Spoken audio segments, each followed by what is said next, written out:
பிஸ்மில்லாஹிர் ரஹ்மானிர் ரஹீம். பாவங்களும் மாறுபுரிதலும். எந்த காரியத்தில் அல்லாஹுடைய கட்டளைகளுக்கு மாறுபுரிதல் இருக்கிறதோ அதற்கு பாவம் என்றும் குற்றம் என்றும் கூறப்படும். பாவங்கள் செய்வதால் அல்லாஹ் வெறுப்படைகிறான். அதனால் நம் உள்ளங்களில் அல்லாஹுடைய கண்ணியமோ நேசமோ மீதம் இருக்காது. அல்லாஹுடன் வெறுப்பும் நெருக்கமின்மையும் ஏற்பட்டுவிடும். பாவங்கள் செய்வதால் நற்காரியங்கள் செய்வதற்கு வாய்ப்பு கிடைக்காமல் போய்விடும். பாவங்கள் செய்வதால் சகல பாக்கியங்களும் பிடுங்கப்பட்டுவிடும். மேலும் பல்வேறு விதமான சிரமங்களிலும் பிரச்சனைகளிலும் அகப்பட்டு கொள்ள நேரிடும். நம்ம யோசிப்போம், சில நேரம் தொடர்ந்து தஹஜ்ஜத் தொழக்கூடியவங்களாக இருப்போம்.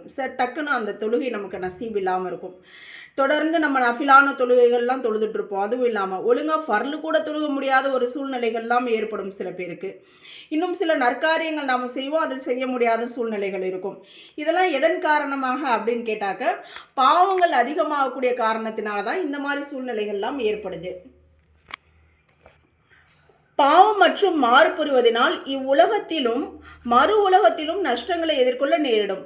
பாவம் மற்றும் மாறு செய்ததன் காரணமாகவே முந்தைய சமுதாயத்தவர்களை அல்லாஹ் அழித்தொழித்தான்.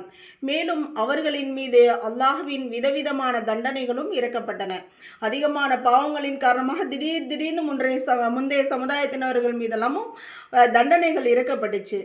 திருக்குரானில் அல்லாஹ் கூறுகிறான், மேலும் நாம் உங்களுக்கு முன்னால் எத்தனையோ சமுதாயத்தவர்களை அவர்கள் அநியாயம் செய்ததன் காரணமாக அழித்தொழித்தோம்.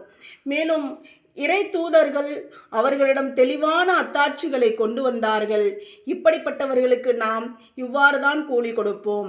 இறை தூதர்கள் அந்த தெளிவான அத்தாட்சிகள் கொண்டு வந்தும் கூட மாறு செஞ்சால் நாம் இப்படி தான் கூலி கொடுப்போம் அப்படின்னு சொல்லிட்டு அல்லாஹ் சூரா யூனுஸ்ல சொல்கிறான். மாறு புரிதலும் பாவங்கள் செய்தலும் விதவிதமாக உள்ளன. உதாரணமாக பொய் பேசுதல், பெற்றோருக்கு மாறு செய்தல், திருடுதல் முதலானவை. இந்த மாதிரி பாவங்களிலும் இது போன்ற வேறு பல பாவங்களிலிருந்தும் அல்லாஹ் நம் அனைவரையும் பாதுகாப்பானாக. ஆமீன்.